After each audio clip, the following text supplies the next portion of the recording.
창세기 10장 말씀입니다.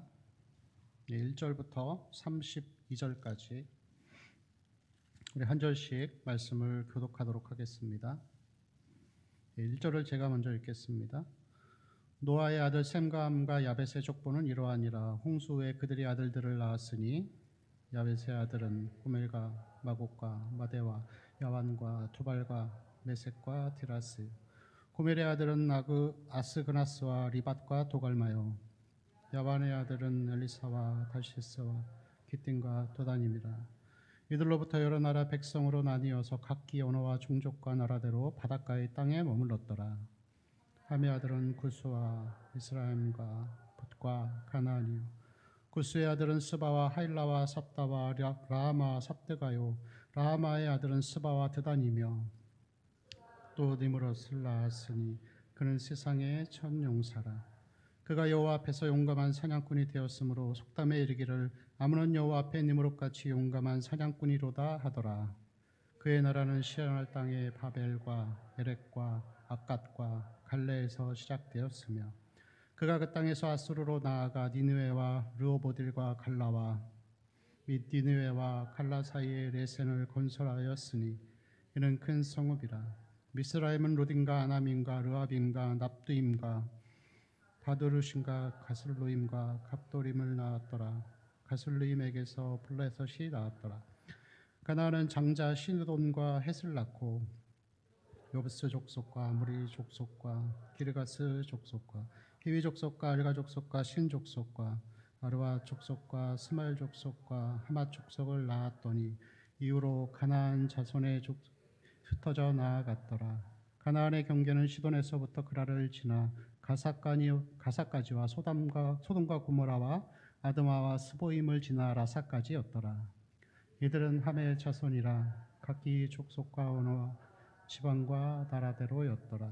셈은 에벨 온 자손의 조상이요 야벳의 형이라. 그에게도 자녀가 출생하였으니 셈의 아들은 엘람과 아수르와 아르박삿과 롯과 아담이요. 아람의 아들은 우스와 훌과 게델과 마스며 아르박삿은 셀라를 낳고 셀라는 에벨을 낳았으며 에벨은 두 아들을 낳고 하나의 이름을 벨렉이라 하였으니 그때의 세상이 나뉘었으며 벨렉의 아우의 이름은 욕단이며 욕단은 알모닥과 셀렉과 카살마익과 예라와 하도람과 우살과 디글라와 오발과 아빌스바 오빌과 하일라와 요밥을 낳았으니 이들은 다 욕단의 아들이며 거주하는 곳은 메사에서부터 스발로 가는 길의 동쪽 산이었더라. 이들은 셈의 자손이 그 족속과 언어와 지방과 나라대로였더라.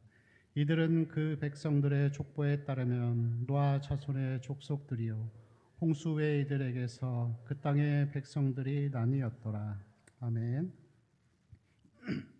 예, 이름이 굉장히 좀 어렵죠. 예, 그런데 이 족보의 명단을 우리가 읽어보면서 별 내용이 없는 것 같이 보이지만 이 창세기 20장 안에 있는 족보 안에는 하나님의 많은 진리들이 담겨 있습니다.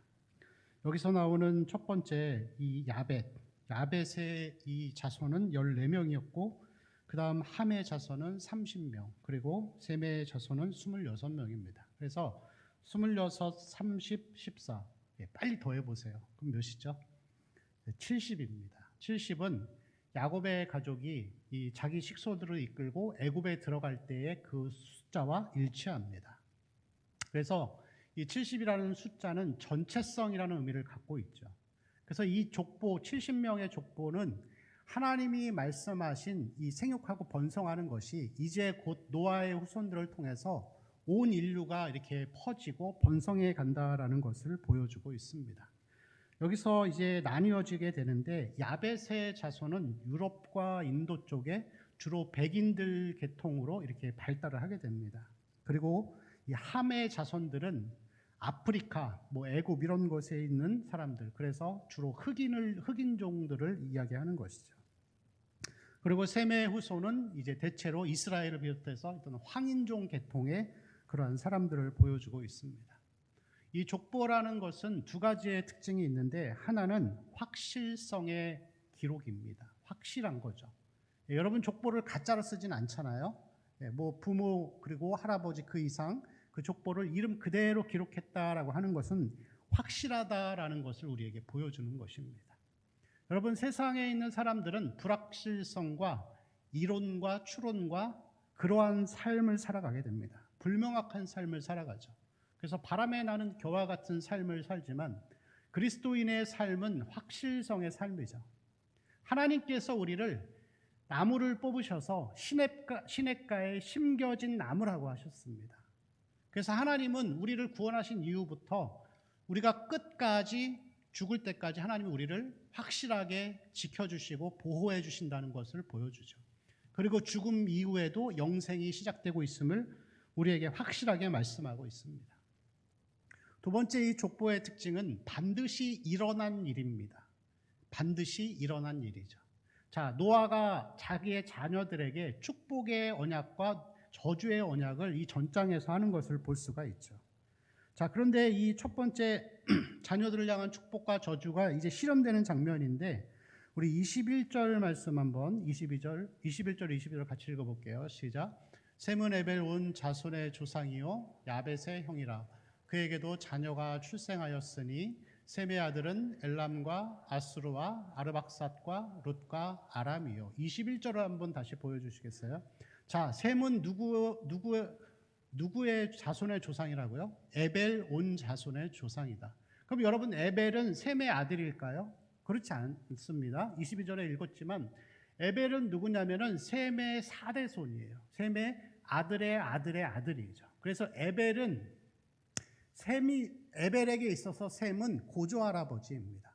자, 그런데 21절에서 이것을 강조하는 이유가 있어요. 또 우리 24절 말씀을 또 같이 읽어볼까요? 24절 같이 읽을까요? 시작. 아르박삿은 셀라를 낳고 셀라는 에벨을 낳았으며. 그렇죠? 셈, 그 다음에 아르박삿, 셀라, 에벨 이렇게 나오게 됩니다. 여기서 에벨을 강조하는 이유는 에벨은 누구냐면은 에벨의 뜻은 건너온 자라는 뜻이에요. 건너온 자. 그래서 이 유프라테스 강을 건너서 가나안 땅으로 건너온 아브라함을 상징하는 거예요. 그 저자가 의도적으로 이 셈의 자손을 바로 밑에 아들을 이야기하지 않고 에벨을 먼저 설명하는 것은 뭐냐면은 아브라함의 계보, 그리고 더 나아가서 히브리 민족의 계보를 통해서 예수 그리스도를 통한 온 인류의 구원의 역사와 영적인 번성들을 의도적으로 강조하기 위해서 그렇게 족보를 나열한 것이라고 할 수가 있습니다. 그래서 실제로 셈이 받았던, 아버지로 받았던 셈의 하나님을 찬송하리로다 하는 이 영적인 번성이 미리 암시되어져 있고, 그리고 확실하게 일어날 일들로 이렇게 보여지는 것을 볼 수가 있죠. 자, 함의 자손도 그대로 그 언약이 확실히 일어나게 됩니다. 우리 8절과 9절 말씀을 또 같이 한번 읽어보겠습니다. 시작. 구스가 또 니므롯을 낳았으니 그는 세상의 첫 용사라. 그가 여호와 앞에서 용감한 사냥꾼이 되었으므로 속담에 이르기를 아무는 여호와 앞에 니므롯같이 용감한 사냥꾼이로다 하더라. 우리가 언뜻 보면 이것이 여호와 앞에 용감한 사냥꾼이라고 해서 긍정적으로 보여지지만, 사실 이 니므롯이라는 이름의 의미는 모반자, 대적자라는 뜻을 가지고 있습니다. 그리고 이 사람은 최초의 국가를 건설한 사람이고 바벨탑을 세운 사람이에요. 자, 그런데 여호와 앞에서라는 이 단어는 하나님을 대적하다라는 뜻이 있어요. 그래서 그는 이 구절에 다시 보면은 아무는 여호와 앞에 사냥꾼이로다. 이것이 속담이라는 거죠. 이게 무슨 의미냐면은 니므롯은 하나님 앞에서 무례한 권세와 폭력을 좋아하는 그러한 니므롯을 비유한 속담이라고 할 수가 있습니다. 그래서 이 함의 자손이 굉장히 저주의 아버지로부터 저주의 어떤 언약을 받잖아요. 그래서 이 니므롯과 같은 사람들이 나오는 거예요. 폭력을 일삼고 죄짓기를 좋아하는 사람들. 그리고 그 밑에 나오는 이 우리가 읽었던 말씀 가운데 있었지만 블레셋 민족, 가나안 민족, 그리고 소돔과 고모라가 다 함으로부터 나오게 됩니다. 그래서 이 언약이 확실하게 일어난 거예요. 이 족보의 내용들은.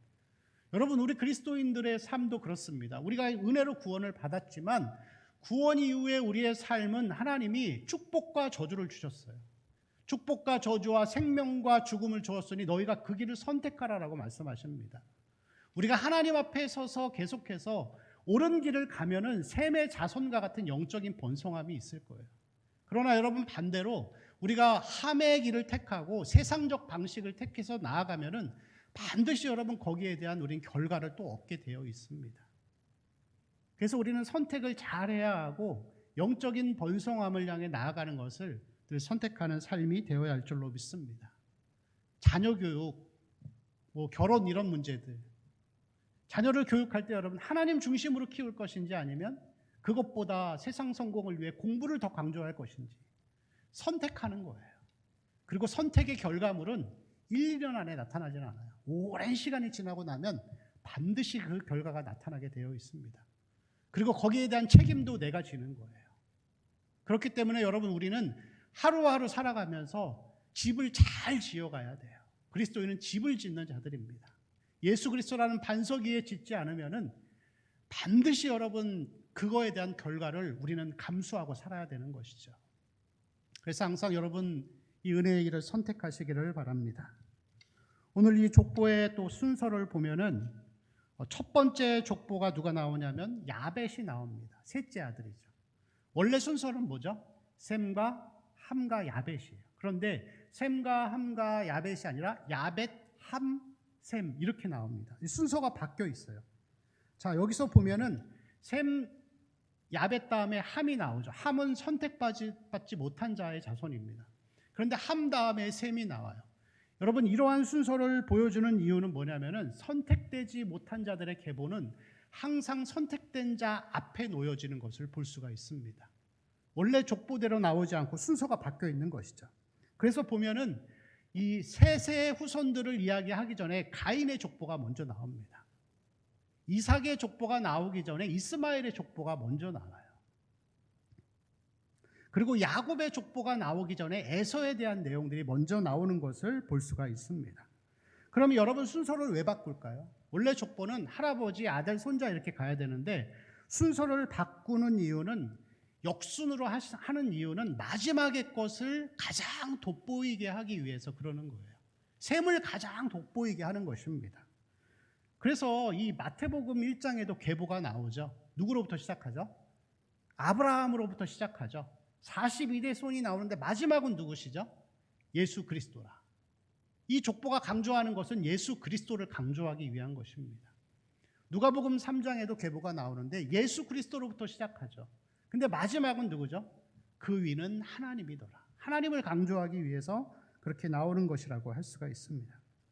그래서 여러분 셈의 자손을 이 족보가 계속해서 강조하고 있는 것은 뭐냐면은 셈의 자손 예수 그리스도를 통하여 이 땅의 구원의 역사를 이루어 가실 것을 강조하기 위한 구속사적인 메시지를 담고 있습니다.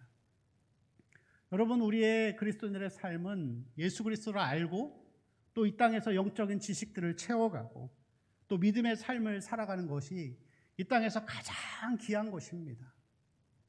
사람들은 다 남들보다 위에 있기를 원하고 사람들에게 부러움의 대상이 되기를 원합니다.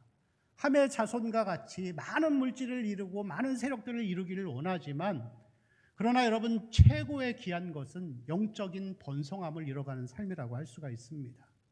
그것이 세상 사람들에게는 아무 의미가 없을지 몰라도 우리에게는 가장 귀한 가치라는 것을 여러분 잊지 마시기 바랍니다. 말씀의 번성함, 기도의 번성함, 그리고 삶의 번성함들. 제가 아는 어떤 약사분이 이제 약사 일을 하시면서 약을 팔고 손님이 또 가면 남는 시간에 성경을 읽으십니다. 근데 그렇게 계속 읽다가 보니까 한 100번 이상을 읽으셨더라고요. 근데 이 약사분이 성경을 읽다가 보니까 항상 노트가 옆에 마련되어 있어요. 근데 그 노트가 뭐냐면은 여러분 말씀이 계속 채워지면은 머릿속에서 스쳐가는 진리들이 굉장히 많아집니다. 어떤 주제에 대해서 막 성경만을 통해서 이 내용들이 막 생각이 나요. 그걸 적는 거예요. 그게 여러분 말씀의 축복이에요. 그리고 그 말씀이 그 사람의 삶을 이끌어가게 되어 있어요. 말씀이 우리 안에서 힘을 발휘하지 못하는 것은 그만큼 말씀에 집중하지 않고 말씀을 읽지 않았기 때문에 그렇습니다. 그런 것이 여러분 영적인 번성함이라고 할 수 있겠죠. 기도할 때도 마찬가지입니다. 우리가 처음 기도를 시작할 때는 내 소원 이루기 위해 많은 기도의 제목들을 내놓죠. 하나님 이것도 해주시고 저것도 해주시고 그렇게 해도 하나님 은혜를 주십니다. 그런데 기도가 깊어지면 나중에는 하나님이 기도의 제목들을 말씀하기 시작하세요. 이거 하나 기도해라. 그럼 그 다음 기도를 생각나게 하시는, 성령이 조명하시는 거예요. 성령이 이끄는 기도입니다. 그런 기도가 시작되면 기도가 어렵지 않아요. 기도의 깊은 단계까지 들어가서 하나님의 영적인 진리를 깨닫는 것, 그게 여러분 기도의 번성함, 영적인 번성함입니다. 모세와 같은 삶, 40년의 고생 끝에 혈기왕성한 사람이 세상에서 가장 온유한 사람이 되었습니다. 그게 여러분 영적인 번성함의 축복이라고 할 수가 있습니다. 그것이 우리 성도들의 귀한 삶의 목적이 되기를 축원합니다. 세상의 번성함보다 부러움의 대상이 되기보다 샘의 축복, 영적인 축복이 우리 모든 성도들의 삶 가운데 가득하기를 축원합니다. 이러한 영적인 백성들에게 한 가지의 어떤 같이 가는 문제가 하나가 있습니다. 오늘 이 말씀의 이 족보에서 보면은 함의 자손은 30명입니다. 그리고 이 영적인 백성들 셈의 자손은 14명이죠. 30명이고 14명이고. 그러면 차이가 2배 이상이 납니다. 근데 여러분 이 함의 자손들이 이 본문 10절 안에서 6절부터 20절까지 기록되어 있어요. 가장 길게 기록되어 있습니다. 가장 길게 기록되어 있고 단락이 길다라고 하는 것은 함의 자손의 이 자손의 족보에도 어떤 중요한 의미가 있다는 거예요. 그게 뭐냐면은 이 함의 자손들은 누구냐면은 이집트, 가나안, 블레셋, 아수르 이런 사람들이에요. 이 나라들의 여러분 특징이 뭐죠? 작은 나라였던 이스라엘을 둘러싸고 있는 강대국인 거예요. 그죠? 그 강대국들이 이스라엘을 둘러싼 거예요. 마치 우리나라 같죠. 작은 이 한반도에 중국이 있고 러시아가 있고 일본이 있는 것처럼 지리적으로 굉장히 안 좋은 위치에 있는 것이 바로 이스라엘이라고 할 수가 있습니다. 그래서 이 셈의 후손과 밀접해 있는 이 함의 자손들은 가장 가까운 이웃이지만 가장 적대자들, 원수들이라는 것을 보여주는 그런 말씀이죠. 근데 여러분 성경은 구원의 말씀이지만 동시에 이 구약 이스라엘에서 전쟁의 역사를 기록한 역사책이라고 할 수가 있습니다. 우리가 구약의 말씀을 읽다가 보면은 이제 사사기부터 시작돼서 계속적으로 이 신약이 이를 때까지 수천 년의 시간 동안 계속해서 이방 나라와 전쟁의 역사가 나타나는 것을 계속 볼 수가 있어요. 근데 여러분 잘 보면은 한 가지 특징이 있어요. 언제 승리했고 언제 패배했을까요? 하나님 백성들이 하나님의 말씀에 순종할 때는 항상 태평성대를 이뤘어요. 반대로 하나님 말씀에 순종하지 않고 우상을 숭배할 때는 항상 무너졌어요. 삼손의 모습이 그거를 보여주고 있습니다. 그가 성령으로 충만했을 때는 블레셋이라는 한 나라가 한 사람을 감당을 못했어요. 그런데 여러분 삼손이 반대로 성욕에 충만했을 때에는 어떻게 되죠? 원수들에 의해서 두 눈이 뽑힙니다. 영적으로 눈멀어지는 거죠. 맷돌을 돌립니다. 짐승이 돌리는 것을 돌리면서 짐승 같은 삶을 살게 되는 것이죠. 여러분 다윗이 이 왕으로 있을 때 이스라엘은 아무도 이길 수 없었어요. 성경의 기록 중에 그런 말씀이 있죠. 다윗이 어디를 가든지 그가 이기게 하시니라. 그 이유가 무엇이죠? 하나님과 밀접한 소통 가운데 있었던 거예요. 그리고 하나님이 전략까지도 다 말씀해 주셨어요. 마음이 청결한 상태다 보니까 하나님을 보는 거죠. 그리고 그 가운데에서 하나님이 함께 하시니까 그 나라에 아무도 들어올 수 없었습니다. 오늘 새벽 말씀이 아사왕에 대한 이야기였습니다. 근데 이 아사왕이 하나님 앞에 정직한 삶을 살았어요. 그래서 우상들도 다 철폐하고 어머니가 이 우상을 섬겼더니 어머니도 폐위시켜버리고 다 그렇게 폐위시키니까 하나님이 그와 함께 하셨다 그랬어요. 하나님이 그와 함께 하시는 걸 보고 백성들이 따랐다고 했습니다. 그리고 마지막 절에 아사왕 때에 35년 동안 전쟁이 없었다고 그렇게 기록하고 있습니다. 그럼 여러분 이스라엘이 이 태평성대를 누리고 막강한 나라가 될 수 있었던 근원과 원동력은 무엇이죠? 성벽을 높이 쌓고 군사력을 많이 늘리는 외적인 능력이 아니었어요. 그들이 태평성대를 누리고 강력한 나라가 될 수 있었던 것은 내적인 강성함이었습니다. 외적인 능력이 아니라 내적인 강성함, 하나님과의 그런 영적인 소통들, 그리고 정직한 삶들, 이 모든 것을 종합해 보면 그것은 뭐냐면은 거룩한 삶을 살아갈 때만이 강력한 삶을 살 수 있는 거예요. 여러분, 우리는 항상 볼 때 교회는 영적으로 어두워지면은 문제를 자꾸만 세상에서 찾으려고 합니다. 근데 여러분, 사실 문제는 뭐냐면은 교회가 세상으로부터 조롱받고 공격받는 이유는 교회가 약해져서 그런 거예요. 이스라엘이 외적인 능력이 강해서 전쟁에서 이긴 게 아니라니까요. 다 없어도 하나님만 계시면 이겼어요. 감기에 걸렸습니다, 여러분. 예를 들어서 감기에 걸렸는데 감기에 안 걸리려면 여러분 어떻게 해야 되죠? 내적인 걸 강화시켜야 돼요. 체력을 기르고, 그리고 좋은 건강식품도 먹고 신체를 강화시켜야죠. 근데 반대로 감기에 안 걸리기 위해서 몸은 허약한데 무균실에 들어가서 살고 있으면 되겠냐고요. 교회라고 하는 것은 여러분 영적인 내적인 능력이 강화될 때만이 그렇게 능력 있고 그리고 강력한 삶을 살아갈 수가 있는 것입니다. 우리의 삶도 여러분 마찬가지입니다. 그리고 지금의 이 그리스도인들의 삶들도 마찬가지입니다. 교회는 항상 강력한 나라에 둘러싸여 있는 소수의 민족과 같습니다. 그리고 이러한 소수의 민족의 삶을 살아가는 교회가 승리하며 살기 위해서는 하나님 앞에 거룩한 삶을 살아가는 사람들이 많아질 때만이 교회는 세상으로부터 오히려 존경을 받고 소금과 빛의 역할을 할 수가 있는 것이죠. 그럼 여러분, 이 거룩한 삶이란 무엇일까요? 거룩하게 산다는 것이 무엇일까요? 이 거룩함이라고 하는 것은 행위를 말하는 것이 아닙니다. 다윗이라고 하면 여러분 어떤 사람이었죠? 하나님이 내 마음에 합한 사람이라 그렇게 말씀하셨습니다. 그렇지만 다윗은 여러분 간음도 행했고 살인도 행했습니다. 그래도 그가 하나님 앞에 회개했을 때 하나님이 그를 용서하시고 품어주셨죠. 오래전에 한번 택시를 타고 어디 목적지를 향해 갈 때가 있었습니다. 택시를 타고 가는데 이 택시기사분이 저한테 그러시더라고요. 큰 교회가 옆에 있는 것을 보면서 교회를 계속 비판하시는 거예요. 교회가 건물만 으리으리하게 져가지고 어려운 사람들이나 좀 도와주지 하면서 가시더라고요. 근데 그때는 저도 그렇지, 그런 마음, 그것도 맞는 말이지 생각했는데 이제 와서 생각해 보면은 그 택시기사분이 비판을 하시는 이유는 무엇이죠? 정말 교회를 생각해서요? 그렇지 않아요. 그분의 마음속의 중심에 제일 중요한 건 돈인 거예요. 자기 문제와 결부되니까 이 부분에 화가 나는 것이라고 할 수 있겠죠. 근데 여러분, 교회도 얼마든지 행위로 잘못된 행동들을 할 수가 있습니다. 그러나 여러분, 거룩한 삶을 산다고 하는 것은 우리가 행동을 바르게 하고 고치고 재정을 투명하게 하고 이런 문제를 얘기하는 게 아니에요. 거룩한 삶을 산다라고 하는 것은 우리의 마음의 중심을 하나님 앞에 온전하게 드리는 것을 이야기하는 것이죠.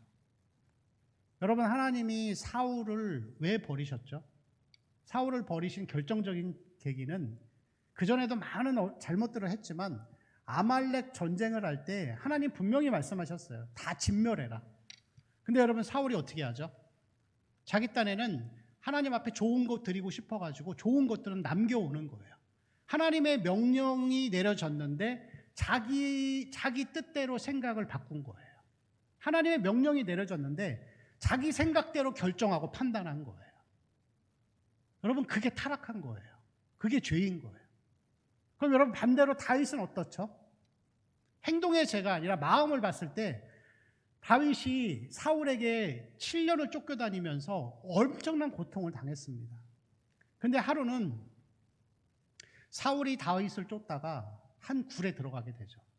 이 깜깜한 굴에 들어갔는데 마침 거기 굴 깊은 곳에는 다윗과 부하들이 있었어요.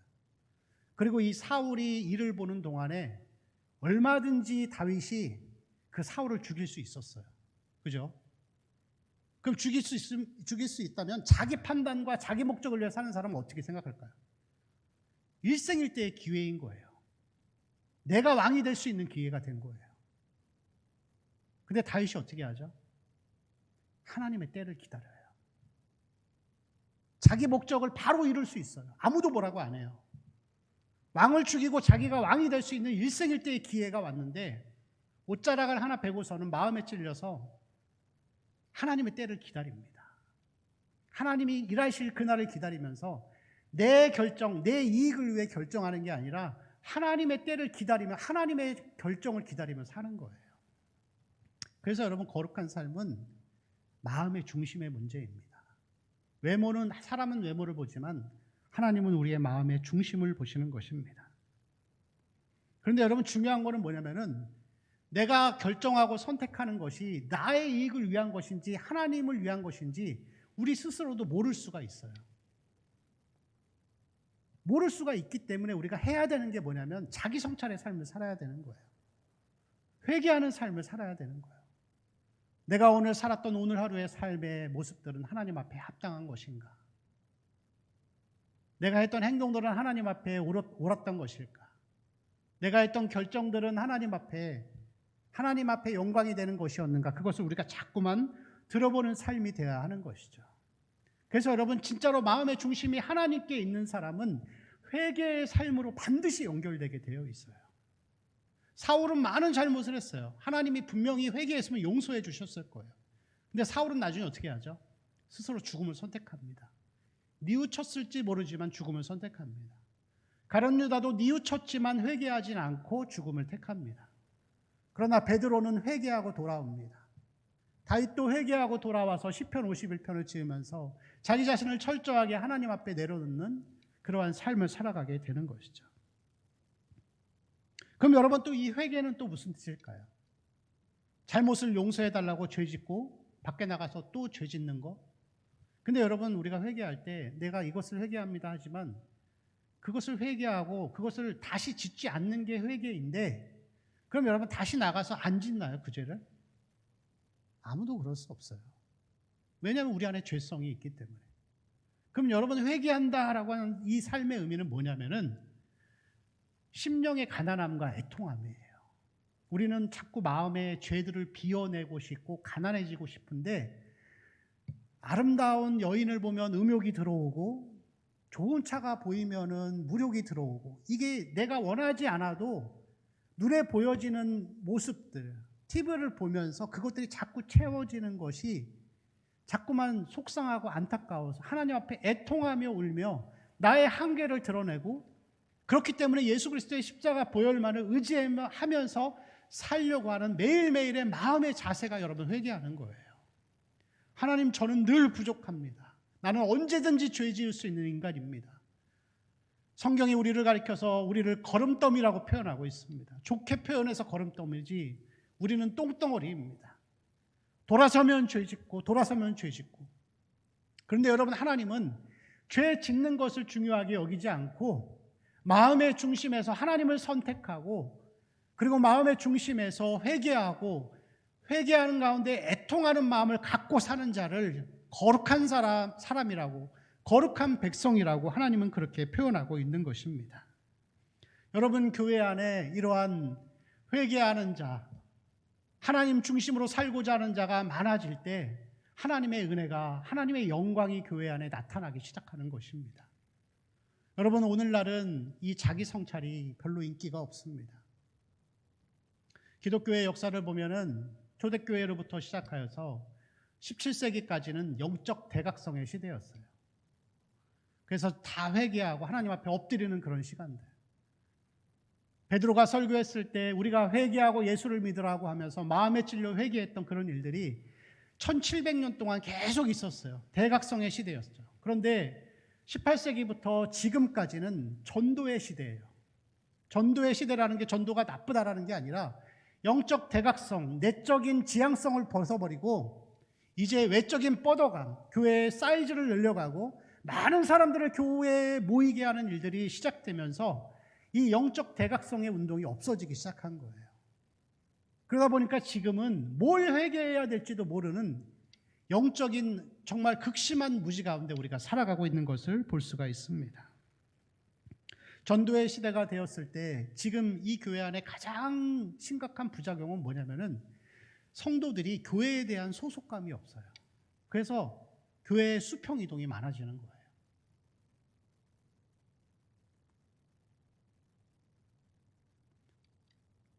어떻게 보면 여러분, 이 베드로가 있었던 이 설교, 초대교회의 설교, 그리고 역사 가운데에서 영적 대각성의 운동의 중심에 있었던 사람들이 회개를 외치고 거룩한 삶을 외쳤을 때 그 사람들 가운데 오히려 사람들이 그 은혜를 받아서 말하지 않아도 전도를 하고 나가서 하나님의 이름을 선포했던 것을 볼 수가 있습니다. 여러분, 훌륭한 의사가 있습니다. 그리고 나는 암에 걸린 사람이에요.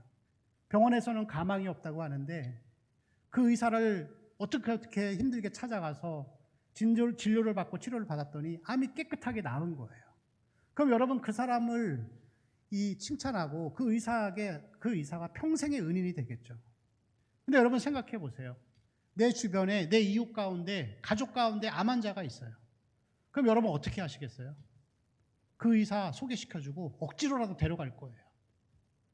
영적 대각성 시대에 하나님의 은혜가 교회 안에 충만해지면은 이 은혜의 충만함 때문에 사람들은 전도하지 말라 그래도 나와서 데리고 오게 되어 있어요.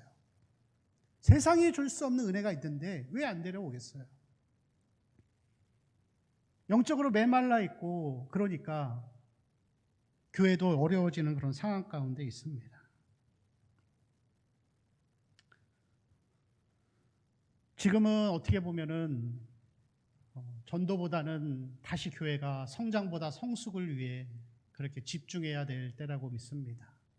다시 우리 가운데 회개의 영을 부어달라고 하나님 앞에 기도하고 다시 영적인 충만함들을 회복하는 것이 먼저여야 할 줄로 믿습니다. 코로나 때문에 교회가 많은 위기 가운데 처해 있습니다. 코로나로 인한 여러분 교회의 위기는 뭐라고 생각하십니까? 재정의 어려움이요? 그렇지 않습니다. 사람이 적어져서요? 예배를 잘 못 드려서요? 그것도 있죠. 근데 제가 봤을 때는 이 기독교 역사가 계속 반복되는데 이 코로나가 교회에 가장 치명적인 위기를 초래했어요. 그게 뭔지 아세요? 교회에 대한 세상의 인식을 바꿔버렸어요. 더 이상 전도하기 힘든 시대가 됐어요, 이제는. 교회의 민낯을 보여줬습니다. 그럼 여러분, 우리는 어떻게 해야 되죠? 기독교 역사 가운데에서 전도를 위해 가장 힘썼던 때는 전도가 항상 가장 안 됐었어요. 그럼 여러분, 우리는 외적인 것을 향해 나아가기 전에 이제는 내면을 돌아보고 회개하고 각성하고 우리의 어떤 내적인 역량을 강화시켜야 될 때가 됐다는 것이죠.